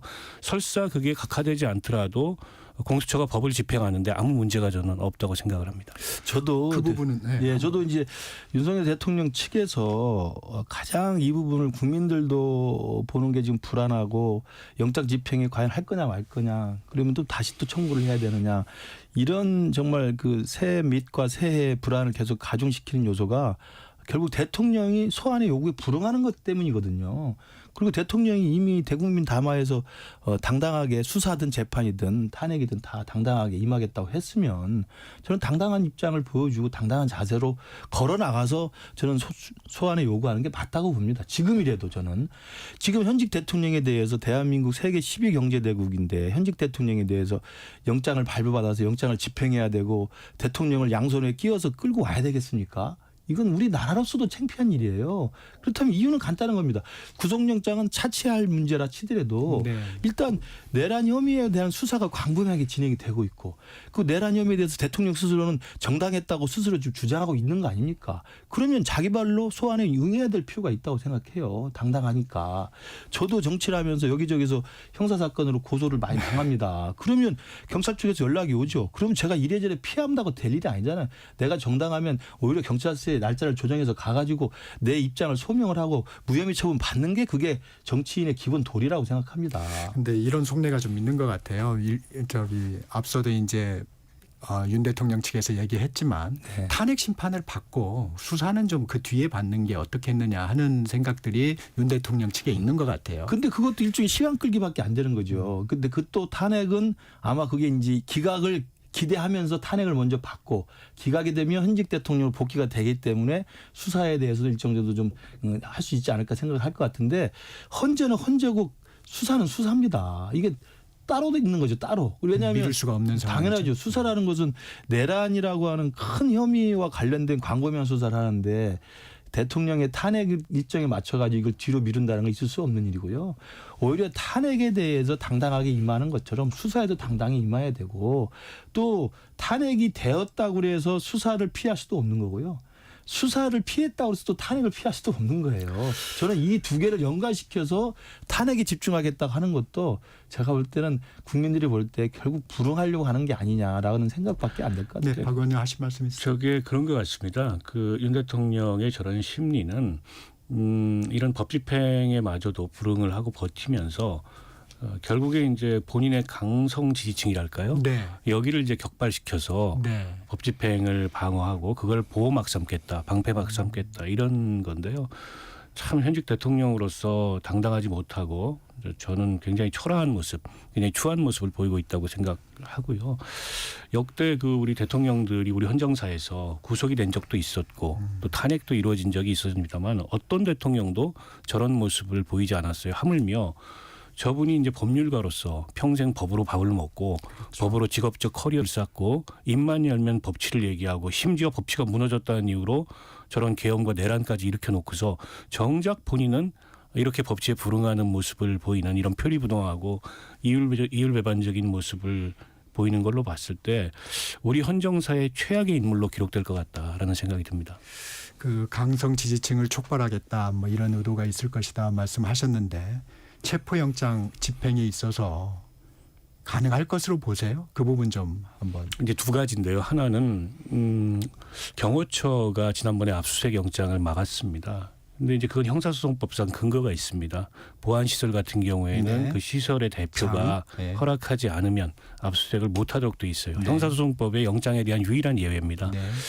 근데 체포나 구속과 같은 인신구속 영장에 대해서는 형사소송법상 그런 근거가 없습니다. 네. 때문에 경호처가 그걸 막는 순간에 공무집행방해가 되고 네. 다수의 위력을 행사하게 되면 특수공무집행방해가 된다. 이 점을 이제 공수처도 경고를 하고 있고요. 또 우리 경호법에 보면 경호 대상에 대해서 보호는 어떤 그 경호 대상을 향한 위해가 가해지려고 할 때 그걸 막거나 보호하도록 되어 있는데 영장 집행이 위해는 아니잖아요. 경호법상으로도 정당한 근거가 없다 이렇게 말씀을 드리고요. 그리고 저는 경호처가 그렇게 하지 않을 걸로 생각합니다. 거기도 다 공무원이고 공직자이기 때문에 헌법 법률을 위반하는 행위를 또다시 하지 않을 거고 다만 본능적으로 이 경호 대상을 보호하는 것으로 훈련이 돼 있는 사람들이기 때문에 충돌이 일어날 수도 있는데 그 충돌을 방지하기 위해서라도 경호처를 지휘할 권한이 이제 윤 대통령한테 없고요. 최상목 대행에게 있습니다. 최상목 대행이 이런 이제 공수처에 법 집행에 협조하라라는 얘기 한마디 하면 저는 끝나는 거라고 보고요. 문제는 이제 저 강성 지지층들이 어제도 관저에 몰려가서 경찰의 법 집행을 막겠다 이런 의지를 드러내고 있는데 그 과정에서 빚어질 수 있는 충돌입니다. 그래서 그걸 방지하기 위해서 다양한 방법을 좀 강구해야 되고 또 그 과정에서 어떤 물리적인 충돌이거나 그로 인해서 불상사가 발생하면 안 되지 않습니까? 그 점을 충분히 또 경찰이나 공수처가 감안할 거라고 봅니다. 현실적으로 집행이 가능할까요? 저는 집행이 어렵고요. 네. 실제로 그리고 대통령이 소환에 응하지 않겠다. 체포영장이 부당하다는 입장이 완강하기 때문에 경호처를 뚫고 이 집행하기 자체가 쉽지가 않고 네. 말씀하신 것처럼 그 강성 지지자들의 일단 인간 방패가 형성이 돼버리면 그걸 어떻게 경찰에 뚫고 진압할 수 있겠습니까? 그리고 그 자체가 제가 아까 말씀드렸지만 영장 발부에 이어서 영장을 집행하는 과정에서 그런 모습들이 생중계가 될 텐데 네. 그게 대한민국의 국격에 무슨 도움이 되겠어요. 저는 그런 면에서 보면 영장 집행을 강행하는 것도 위험하고 영장 집행을 실제로 집행이 돼서 그 과정에서 불상사가 생겨도 저는 정말 창피한 일이기 때문에 누차 말씀드립니다만 더 이상 대통령이 여기서 더 버티면 좀 구질구질해진다고 생각해요. 네. 그렇지 않고서 어떻게 설명이 되겠어요. 영장주의를 채택하고 있는 한 국민에 대한 개인의 인신구속은 영장에 의해서 되는 거 아닙니까? 근데 법원 영장을 발부했습니다. 그 영장을 법치주의의 총상징이라고 할 수 있는 대통령이라는 분이 그 영장이 발부된 것에 대해서 불응한다는 것 자체가 법치를 깨는 거라는 생각이 들고요. 저는 제일 중요한 이해가 되지 않는 게 대통령의 그 태도가 그동안 우리도 그렇고 국민의힘이나 대통령이 이재명 대표에 대해서 얼마나 많은 비난했습니까? 이재명 대표 검찰의 수사, 검찰의 조사, 검찰의 기소를 다 정치 탄압이다, 정적제거다 하면서 계속 지금까지 저항해 왔던 거 아니겠어요? 지지자들 선동해서. 그렇게 비판했던 우리인데, 그렇게 비판했던 대통령인데 지금 하는 것이 뭐가 다를 수 있겠느냐. 그 수사하는 기관의 정당한 수사, 그다음에 정당한 소환, 정당한 영장이 있다고 한다면 대통령은 다른 모습을 보여야 된다고 생각을 해요. 두 분의 말씀이 거의 일치하는 부분이 있는데 국민의힘도 사실 대통령이 당당하게 수사에 임하지 않으면서 상당히 좀 곤혹스러운 분위기입니다. 그렇죠. 그럼요. 그러니까 어제 권성동 원내대표나 권영세 비대위원장한테 이 부분에 대한 이제 백브리핑 있을 때 굉장히 곤혹스러운 모습이더라고요. 그리고 당의 공식적인 입장을 이야기하는 게 아니라 개인적인 소회 같은 정도로 저는 말씀했다고 봐요. 특히 권성동 원내대표는 그 사실을 모르는 상태에서 기자가 질문하니까 발부됐어요? 이렇게 깜짝 놀라는 듯한 표정이었고, 그래서 저는 우리 당이 그래도 만약에 있을지도 모를 선거를 치러야 된다고 한다면 대통령이 우리 당으로부터 주는 부담을 좀 줄여주는 그런 정도를 해줘야 되지 않나 싶습니다. 네. 다음 현안으로 좀 넘어가 보겠습니다. 최상목 대통령 권한대행이 헌법재판관 2명을 임명하고 나머지 1명에 대해서는 여야 합의가 확인되면 임명하겠다, 이렇게 결정을 했습니다. 먼저 이번 결정 어떻게 평가하십니까, 박 의원님? 일단 전 좀 유감스럽습니다. 그 대통령도, 대통령 권한대행도 국회가 선출한 헌법재판관을 선택적으로 임명할 권한이 없습니다. 그리고 이제 한 분의 헌법재판관을 임명하지 않으면서 그분이 젊은 시절에 뭐 노동운동을 했던 경력이나 이런 걸 문제 삼아서 여당이 이념적 편향을 지적하는데 마치 지금 대통령 권한대행이 이제 그런 여당의 입장에 동조하는 듯한 모습을 보이고 있는데요. 이미 이건 국회에서 합의가 이루어진 사항입니다. 2명, 1명을 추천하기로 했고, 그리고 청문회 인준 절차까지 거쳤는데 그 과정에서 내란 사태가 일어나고 여당이 보이콧을 했습니다만 이미 다수의 의사가 형성된 거고 그 자체가 합의입니다. 그런데 이게 합의에 이루어지지 않았다는 식으로 임명을 하지 않으면 그러면 국회에서 인사청문 보고서가 채택되지 않은 장관 후보자들 다 임명하지 말아야 된다는 논리거든요. 말이 안 되는 거고, 그런데다가 법에 명시가 되어 있습니다. 선출이라고. 국회가 선출하고 대통령이 임명한다고 헌법에 명시되어 있고 법률에 명시되어 있기 때문에 이 자체가 좀 위헌성을 갖고 있다. 최상목 아마 권한대행은 약간의 고육책으로서 지금 워낙 정치적 대치가 가파르기 때문에 두 사람만 우선 임명을 하고 나머지는 상황을 보겠다는데 그 자체도 적법한 건 아니라는 생각이 들고요. 또 거부권 행사라는 건 그렇습니다. 헌법재판관 임명처럼 이 대통령 재량이 거의 없는 그 부분은 잠깐 좀 이따가 얘기를 할까요? 네, 김근 실장님 이 부분에 대해서 박 의원님 얘기에 대해서. 저는 최상목 권한대행이 이 헌법재판관 2명을 임명하고 1명을 보류한 것은 저는 절묘한 신의 한 수라고 생각합니다. 왜냐하면 그 본래 헌법재판관 셋인데 국회 추천 몫이 셋이거든요. 근데 국회 추천 몫 셋은 뭐 어떻게 정한다라고 절차가 규정되어 있지는 않습니다만 통상 여당 1명, 야당 1명, 그리고 여야 합의 1명입니다. 본래 이게 정신이었어요. 그래서 과거에는 제3의 교섭단체가 바른미래당이 있었기 때문에 여당 1명, 야당 1명, 1당 하나, 2당 하나 하고 3당 하나를 줬던 겁니다. 근데 지금은 3당이 없잖아요. 그러다 보니까 이걸 누가 그러면 세 번째 이 티오를 누가 행사를 할 거냐 가지고 계속 민주당은 자기가 하겠다는 것이고 국민의힘은 그렇게 동의 못 해주겠다 하면서 미뤄온 거거든요. 그 기간이 좀 오래 갔죠. 그럼요. 그러니까 저는 최상목 대행이 여당 1명 몫, 야당 1명 몫을 임명을 하고 제3으로 추천해야 될 몫에 대해서는 국회에서 여야 합의가 안 된 걸로 간주하기 때문에 합의가 될 때까지 보류하겠다고 한 것은 제가 볼 때 논리적인 타당성이나 명분에서도 저는 아주 좀 절묘한 신의 한 수라고 생각을 합니다. 본래 헌법재판소 국회 추천 몫이 그렇게 되어 있거든요. 그리고 그런 논리로 하니까 저는 민주당에서도 기분은 나쁘겠지만 그렇게 크게 저항할 수가 없는 것이고요. 우리 당 입장에서도 헌법재판관 임명이 부당하다고 했지만 그런 논리적 구조에 대해서는 크게 반항할 수가 없다고 생각을 하고요.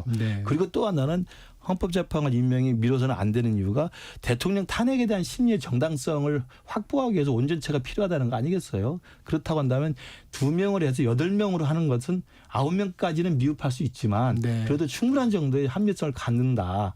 과거에 박근혜 대통령 탄핵도 8명으로 이루어졌기 때문에 그런 맥락에서 보면 저는 정치적 논리, 그다음에 여야에 대한 설득의 논리, 헌법재판관의 정당성 논리 이런 것들을 다 감안한 저는 신의 한 수가 아닌가 생각합니다. 아니 근데 이제 법이나 전례에 비추어서 8명의 헌법재판관 체제가 갖춰졌을 때 지금 시급한 탄핵 심사를 하는데 별 문제가 없는데 네.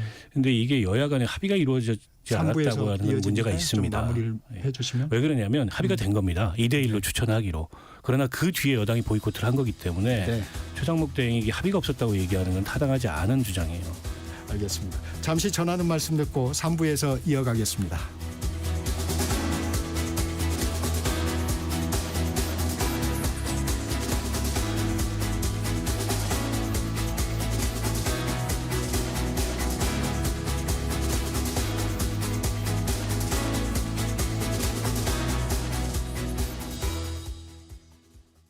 잠시 후 8시 반부터 일부 지역국에서는 해당 지역 방송을 보내드립니다.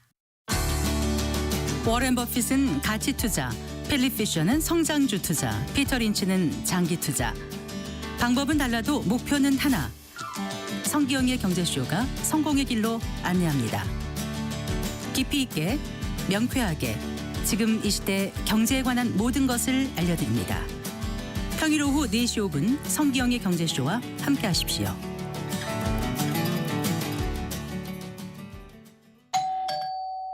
편지 왔습니다. 퇴근길 지친 당신에게 힘이 되는 뉴스를 전해드립니다.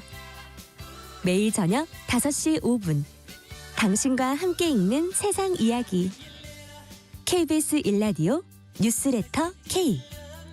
지금 시각은 8시 30분입니다. KBS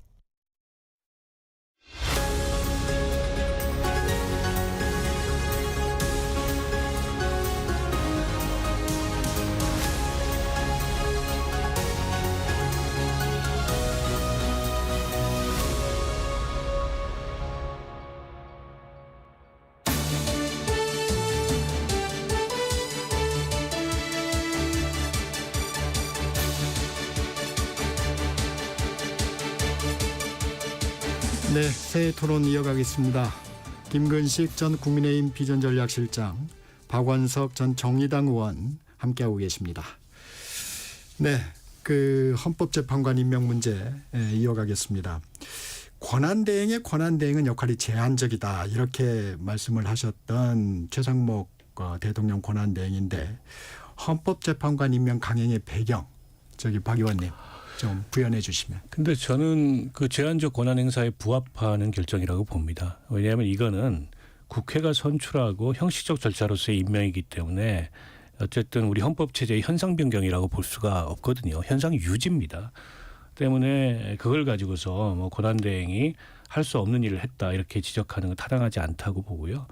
다만 국회에서 3명을 선출했는데 그중에 선택적으로 2명을 임명한 건 제가 보기에 이건 지나치게 임의적이다. 때문에 어제 우원식 국회의장이 이건 국회의 권한을 침해하는 행위라고 지적을 했고 아마 권한쟁의 심판을 헌재에 청구할 가능성이 전 높다고 보고요. 그러면 헌재가 스스로의 완결성을 위해서라도 이걸 최우선적으로 심사할 가능성이 높고 조만간 구인 체제가 갖춰지지 않을까 저는 개인적으로 그렇게 예상을 합니다.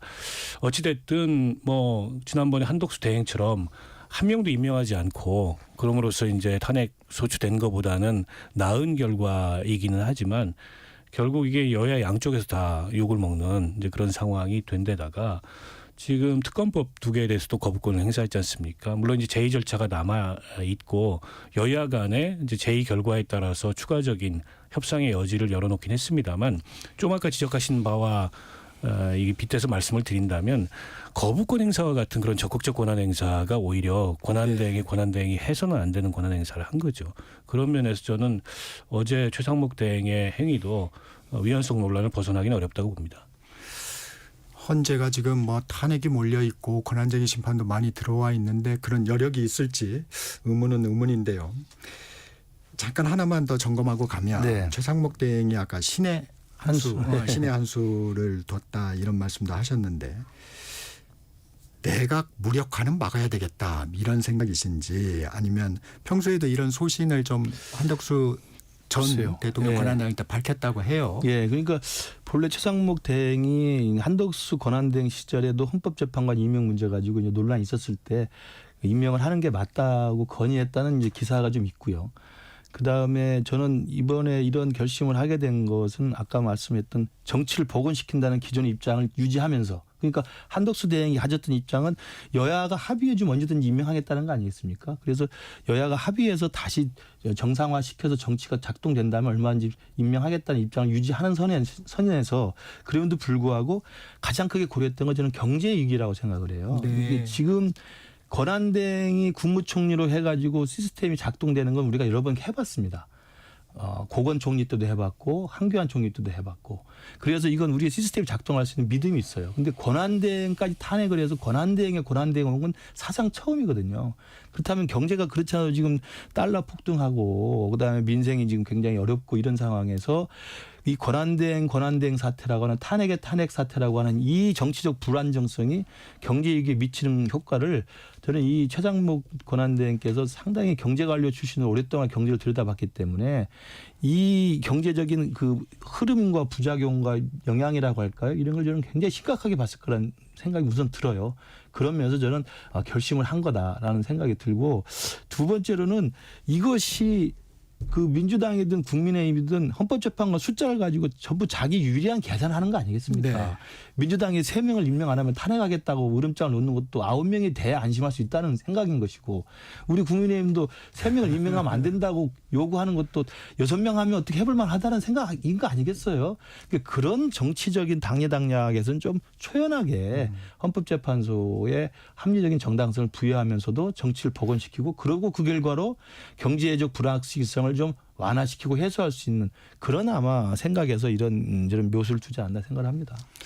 이렇게 됨으로써 헌재의 탄핵 심판은 좀 탄력을 받고 그러면 적어도 내년 4월 18일 날 두 헌법재판관의 퇴임이 예정돼 있는 이 이전에는 판결이 나올 탄핵 심판 결과가 나올 거다 이렇게 그렇죠. 다들 예상을 하더라고요. 나와야 되고요. 왜냐하면 그때 2명이 나가버리면 또 6명이 되는 거고 그때는 대통령 몫이기 때문에 정말 그때는 어렵습니다. 이번에는 뭐 국회 몫이니까 단순한 뭐 요식행위라고 이야기를 할 수 있습니다만 그래서 그 4월 18일 이전에 결론이 나야 되는 그 절박한 스케줄이 있고요. 저는 아까 박원석 의원 말씀하신 것처럼 이게 4월 18일 이전에 나올 수 있다고 생각을 합니다. 집중 심리를 하고 있기 때문에 저는 그래서 한쪽에서는 또 수사기관에서 또 이 혐의에 대한 수사가 진행이 속도감 있게 되고 있기 때문에 탄핵 심판은 이 수사기관과 기소기관하고 달리 뭐 엄정하게 짜가지고 혐의를 다 밝히고 증거를 다 해가지고 기소장을 쓰고 재판을 해서 유죄를 확정하고 형량을 주고 이런 게 아니거든요. 헌법과 법률을 위반한 사유를 확인하고 그 사유가 그 지금의 현재의 직을 수행할 수 없을 정도의 파면 사유에 해당하는지만 판단하면 되기 때문에 저는 4월 18일 이전에 나올 수 있어야 되고 나와야 된다고 생각합니다. 박 의원님이 앞서 그 거부권 얘기를 좀 해주셨습니다. 국회 재표결 과정은 어떻게 진행될 것으로 보세요? 우리 먼저. 국민의 입장에서는 당연히 이제 그 제2요구를 했던 거기 때문에 쌍특권 모두 아마 재표결 과정에서도 반대표를 던질 거고요. 저는 그래서 자동 폐기될 거라고 생각합니다. 다만 우리 당에서도 일단 협상 여지를 열어놨기 때문에 일단 지금의 이 2개의 특검은 자동 폐기되는 절차를 밟는다 하더라도 저는 이 2개의 쌍특검 중에서도 김건희 여사 특검법만큼은 여론상의 부담도 있고 또 지금까지 계속 그 거부해왔던 거부권 행사해왔던 정치적 부담이 크기 때문에 저는 민주당과 협상을 해서 독소 조항 또는 그 유연적 요소가 있다고 논란이 되는 조항들에 대해서 여야가 다시금 좀 타협을 해서 새로운 안으로 만들어 온다면 저는 이제 그렇게 되면 5번째 김건희 여사 특검법이 되겠죠. 그 5번째 김건희 여사 특검법은 제발 여야가 합의하는 안으로 해서 만들어 왔으면 좋겠다. 또 그런 때는 협상 여지가 저는 충분히 가능하다고 생각합니다. 박 의원님. 네. 이 민주당 입장에서 표면적으로는 반발을 하고 있지만 현실적으로 탄핵 카드를 밀어붙일 수는 없는 상황으로 지금 가는 거죠.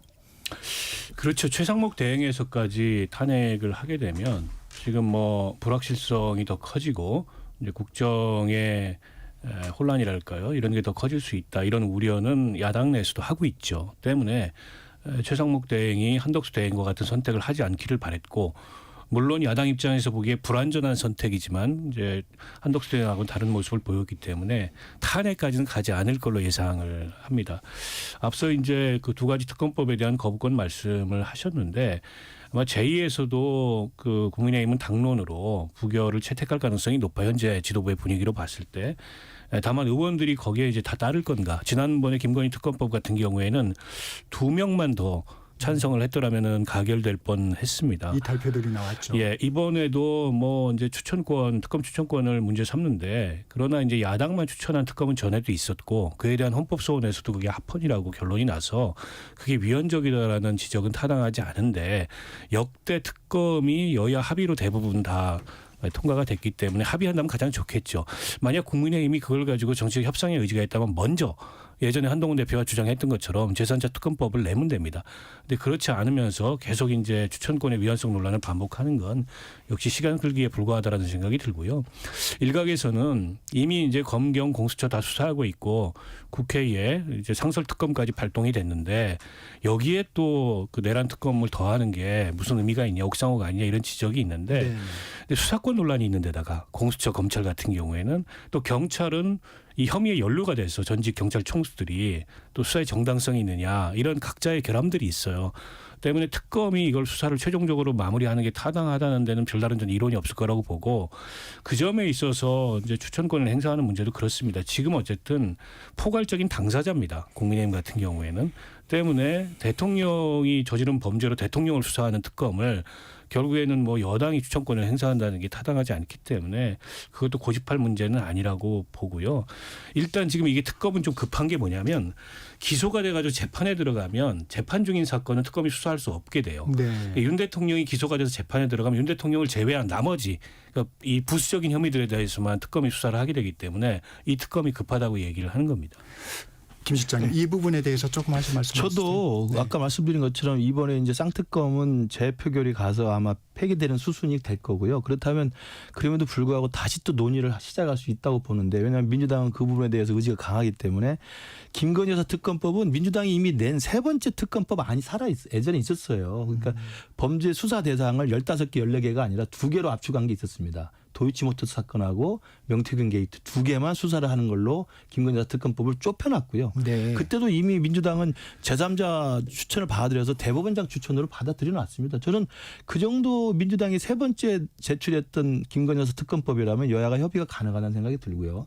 내란 특검법은 아까 우리 박 의원님께서는 지금 수사 권한이나 수사 주체 논란이 있기 때문에 이게 또 필요하다고 말씀하십니다만 저는 헌법재판소에서도 대통령에 대한 탄핵 심리가 이미 그 부분을 중심으로 진행이 되고 있고 이미 공조본하고 검찰에서도 이미 수사가 상당히 진행이 되고 있는데 여기에 상설 특검에 대해서 내란 일반 특검까지 해가지고 최장 170일을 하게 되어 있습니다.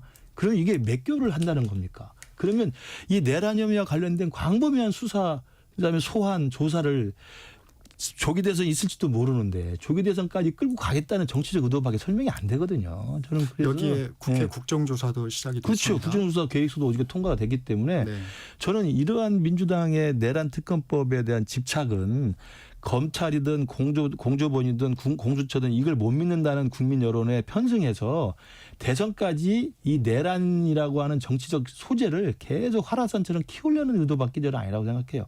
저는 그래서 김건희 여사 특검법은 여야가 합의해서 좀 합리적인 대안을 찾아보되 내란 특검법은 좀 민주당에 참았으면 좋겠다. 자제했으면 좋겠다는 말씀드립니다.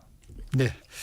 여야가 국정협의체를 조속 가동하는 데 합의를 했습니다. 그래서 국회 차원에서 여객기 참사 국회 대책위도 좀 구성을 하고요. 근데 이제 어제 대표들이 만났는데 민주당 이재명 대표가 추경을 요구했어요. 권영세 비대위원장도 당에서 논의하겠다. 지금 예산안을 단독으로 처리한 지 얼마 안 됐지 않습니까? 이재명 대표는 왜 계속 추경을 요구한다고 보세요? 김은희 시장. 그 과거부터 했던 그 지역화폐 예산도 있고요. 그다음에 지난 연말에 벌써 오래된 일처럼 느껴집니다만 정기국회 예산 심의 때 결국 이 부분에 대한 민주당의 요구가 합의되지 않아서 아마 예산을 예결위에서 단독 처리해서 지금 난리가 난 거 아니겠습니까? 그러다 보니까 아마 이재명 대표는 그 부분에 대한 자기의 정당성을 위해서 추경 예산을 요구하는 것 같고요. 그리고 이제 우리 국민의힘이나 여당 입장에서도 이 부분에 대해서 협의가 가능한 게 지난 연말에 민주당의 그 다수의 힘을 이용해 가지고 일방적으로 감액을 해서 끝내버렸기 때문에 그다음에 지금 민생도 굉장히 어렵고 경제의 불확실성이 지금 가중되고 있는 상황이기 때문에 결국 재정을 통한 경기 부양이라는 또 필요성은 또 분명히 있는 겁니다. 그래서 아마 그런 의미에서 우리 여당에서도 추경 예산에 대해서 협의할 가능성이 있는 걸로 좀 열어놓은 것 같습니다. 네. 그렇죠. 무엇보다 이제 경제 민생 상황이 추가 경정 예산의 필요성을 저는 가져오고 있다고 보고요. 그러니까 4조 1천억 원 예산안을 삭감한 채로 처리가 됐는데 전체 세해 예산안에 비하면 불과 한 0.5%밖에 되지 않기 때문에 그로 인해서 뭐 우리 경제나 정부 재정 운영에 심각한 차질을 빚었다고 보기는 어렵고 지금 여당도 필요합니다 이게. 왜냐하면 지금 국회의원들 같은 경우에도 자신들이 뭐 지역 예산을 비롯해서 증액하려고 했던 예산들을 다 못한 데다가 지금 경제가 생각보다 더 어렵습니다. 게다가 이 내란 사태로 인해서 더 이제 경제 심리도 얼어붙고 대외 신인도 악화되고 환율 오르고 이런 상황을 감안한다면 이번만큼은 여야가 추가 경정 예산안을 신속하게 합의해가지고 집행을 했으면 합니다. 네, 추경 얘기까지 들어봤습니다. 오늘은 여기까지 듣겠습니다. 김근식 전 국민의힘 비전전략실장, 박원석 전 정의당 의원 말씀 나눴습니다. 고맙습니다. 감사합니다. 전격 시사 듣고 계신 지금 시각 8시 44분입니다. 이 시각 교통정보입니다. 서울 남산에도 많은 인파가 몰렸습니다. 차분한 가운데 일출을 봤는데요. 현재 서울 시내 소통은 원활합니다. 한편 동해안 지역의 출봉국도 상황입니다. 양양에서 속초 쪽이고요. 정암 해변에서 설악산 입구 삼거리 쪽으로 많이 밀리고 있습니다. 해돋이를 보고 이동하는 분이 많아졌기 때문입니다. 반대는 고성에서 속초 쪽인데요. 고성 천진 교차로에서 용촌 저수지 쪽으로 차가 많습니다. 고속도로 쪽으로 나가볼게요. 전체적으로 여유 있는 흐름인데요. 다만 서울 양양고속도로 서울 쪽의 교통량이 늘고 있습니다. 양양 분기점 부근 3km 구간 정체가 이어집니다. 영동고속도로는 아직 크게 막히는 구간 없습니다. KBS 교통정보센터에서 이현입니다.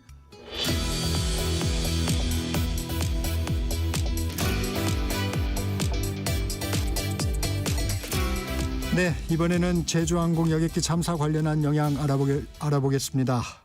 생존자와 유가족의 트라우마 관련 심리 지원이 절실한데 임명호 단국대 심리학과 교수 전화로 연결해 이 부분 자세히 살펴보겠습니다. 교수님 연결돼 있죠? 교수님 안녕하세요. 네, 안녕하세요. 네, 대한신경정신의학회 한국트라우마 스트레스학회 이번 제주항공 여객기 사고 트라우마 대응을 위한 성명서를 통해서 생존자와 유가족의 트라우마를 회복할 수 있는 방안을 마련하라고 정부에 촉구를 했습니다. 당사자들 감당하기 힘든 고통일 텐데 지금 가장 시급한 심리적 조치 어떤 것들이 있을까요? 네, 우선은 생존자나 유가족의 트라우마가 가장 심각할 텐데요. 이분들이 여러 가지 감정 변화가 있습니다. 뭐 슬픔이나 상실감, 또 무력감이나 죄책감, 또 분노나 억울함도 있을 텐데요. 이런 이제 감정에 대해서 긴급하게 심리 상담이 좀 필요하겠습니다. 또 필요하다면 전문가가 유가족 임시 대기소에 좀 방문을 해서 뭐 상담도 지원을 하고 또 정신과적인 치료도 해야 할 것으로 보이고요. 또 2차적으로 보면 이제 현장에 계셨던 목격자분들이나 또 사고 수습을 참여하셨던 분들에 대해서도 적극적인 심리 상담이 좀 필요합니다. 지금 이제 국가재난트라우마센터에서는 통합심리 지원 센터가 운영이 되고 있고요. 또 호남권만 따로 트라우마 센터가 운영이 되고 있습니다. 과거에 이제 세월호 때 연구를 좀 한번 보면요. 외상후 스트레스 장애 48% 정도가 1차 진료를 받지 못했고 또 그 당시에 유가족 15% 정도만 심리 상담을 받았다고 해요. 그래서 이번에는 좀 초기부터 적극적인 상담 지원이 이루어지면 좋겠습니다. 네. 사랑하는 가족을 잃은 유족들 도대체 왜 이런 일이 일어났는가에 대한 의문이 클 텐데요. 정확한 정보 공유와 함께 유가족이 진상조사에 직접 참여해야 한다는 의견도 있던데 이 부분은 심리에 좀 안 좋은 영향을 끼칠 수도 있는 거 아닌가요? 이 뭐 정확한 정보를 공유한다라는 것, 이게 이제 진실규명이라는 측면에서 보면 유가족 심리치유에 도움이 되긴 합니다. 그렇지만 그 유족들이 진상조사에 주도적으로 참여를 하는 거는 심리적으로나 또는 이제 정서적으로 불안한 상태거든요. 그래서 네. 집중력이나 판단력에서 실수를 할 수도 있습니다. 근데 개인적으로 심정적으로는 이해는 하지만 방법적으로는 정부나 전문가들에게 양보를 좀 하고 이분들이 좀 주도를 하는 게 이분들이 진행을 하는 게 좀 낫다라고 생각을 합니다. 그러니까 오히려 약간 그 감정이 개입이 돼서 진상규명에 그렇게 크게 도움이 되지는 않을 수도 있다, 이런 판단이신가요? 아무래도 이제 저희들 이제 속어에 그렇게 표현하는 게 있습니다. 중요한 결정은 정서적으로 안정될 때까지 기다리자라는 이야기를 하는데요. 그렇게 본다라고 하면 물론 뭐 당연히 합리적이고 이성적인 그 판단을 가지신 분들이지만 지금은 너무 감정적으로 불안정하기 때문에 조금 이런 판단이라든지 뭐 집중을 하는 일에 좀 늦추시는 게 좀 필요하겠다라는 생각인 거죠. 뭐 심리적으로 볼 때는 개인적으로 이 심리적인 불안정이 가장 중요하기 때문에 그렇게 볼 수 있습니다.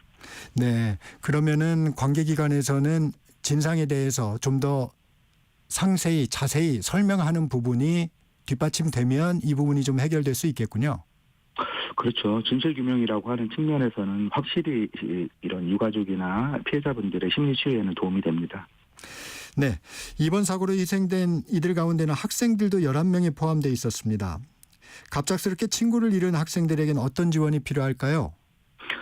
그 학교는 뭐 항상 학생들이 모여 있는 곳이기 때문에요. 뭐 국가 트라우마 센터나 지역의 정신건강센터에서 방문 지원이 가능합니다. 또 원래 학교에는 이 센터가 이제 교육청 중심으로 활성화가 되어 있어요. 그렇지만 아무래도 인력이 많이 부족한데요. 이게 이제 청소년 시기, 학생 시기에 친구를 갑자기 상실하는 게 네. 이후에 우울증에서 가장 큰 위험 요인입니다. 그래서 조기에 적극적으로 학교에서뿐만 아니라 학교 밖에서도 상담 지원이나 의료 지원이 필요합니다. 특히 그 주변에서 위로의 말 등을 많이 하게 될 텐데 네. 주의해야 될 표현이나 어떤 행동 이런 게 있을까요? 가장 먼저 이야기를 해야 되는 것은요. 이게 누구도 잘못한 것이 아닙니다. 나도 그런 네. 일이 일어날 수가 있고 그렇지만은 아이 탓이 아니거든요. 저희들이 이제 그 표현으로 그런 표현이 있는데요. 아이 문제는 없다. 가족 문제, 학교 문제, 사회 문제만 있을 뿐이다. 이런 말이 있듯이 아이들이 이런 문제들을 내가 뭔가 잘못해서 이런 일이 일어난 건 아닐까? 내가 성실하지 못해서 내가 그 공부를 열심히 안 해서 뭐 이런 생각들을 가질 수 있기 때문에요. 이런 과도한 죄책감을 좀 달래줄 수 있어야 됩니다. 그래서 이런 문제들이 뭐 너의 탓이다라든지 학교의 탓이다 이렇게 전가를 하지 않아야 합니다. 이런 부분들이 가장 좀 중요할 것 같고요.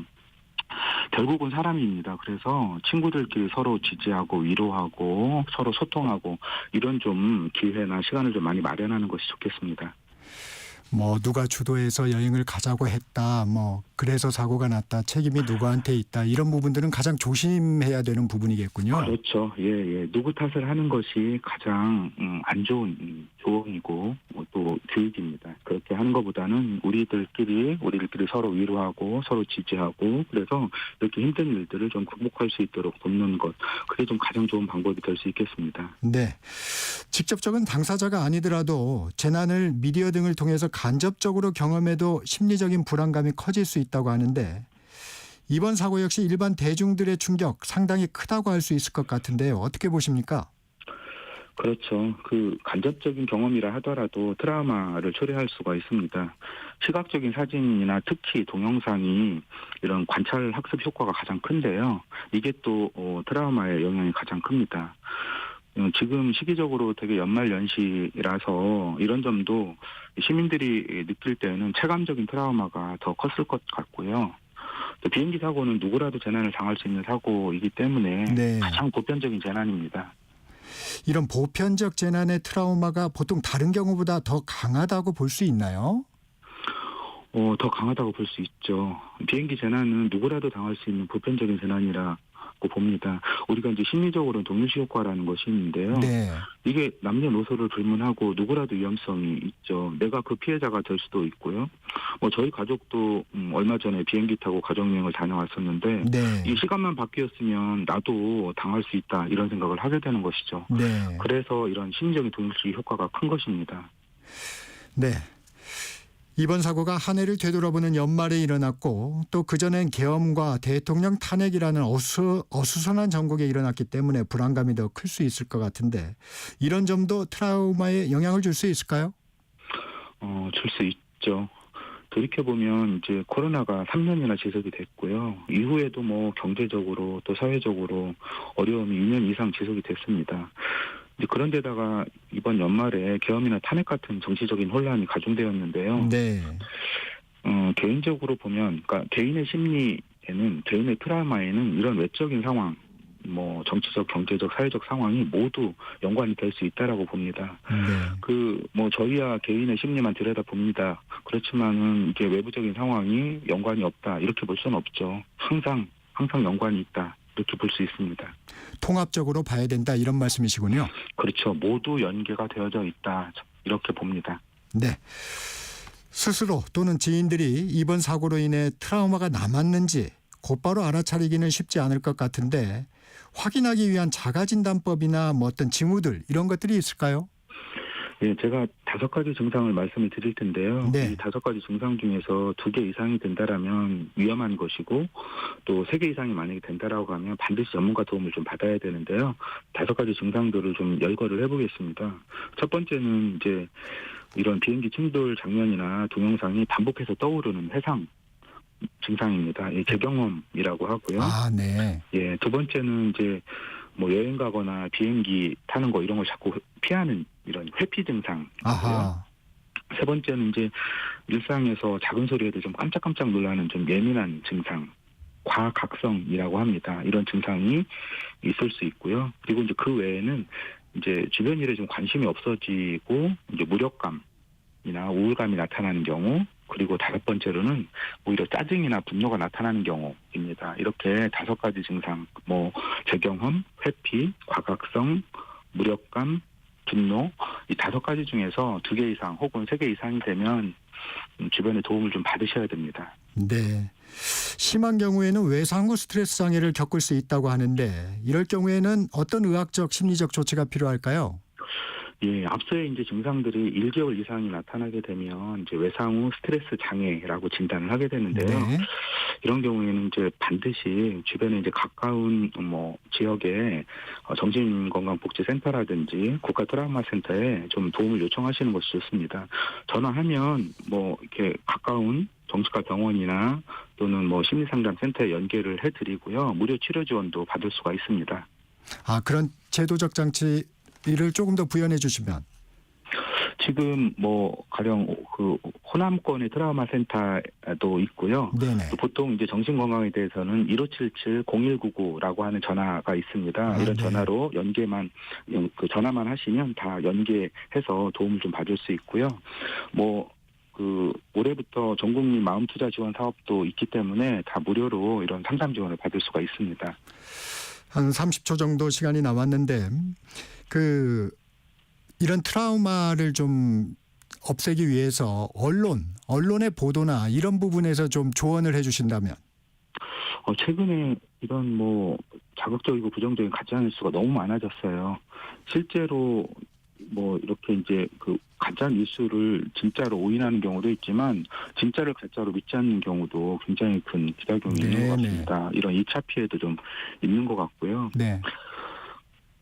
연구 결과를 보면 이제 의도적으로 퍼나른 것보다는 부도적으로 이런 가짜 뉴스를 퍼나르는 경우가 네. 더 많다고 그래요. 그래서 마무리해 주시고요. 예, 법적인 제재나 이런 그 포탈의 필터링을 좀 강화하는 대책도 좀 필요하고요. 네. 무관심보다는 오늘은 이제 여기까지 듣겠습니다. 네. 새해 첫날 전격시사 여기서 마칩니다. 새해에는 더 안전한 대한민국이 되기를 전격시사도 기원합니다. 지금까지 진행의 정창준이었습니다. 내일 아침 7시 20분에 돌아오겠습니다. 여러분 감사합니다.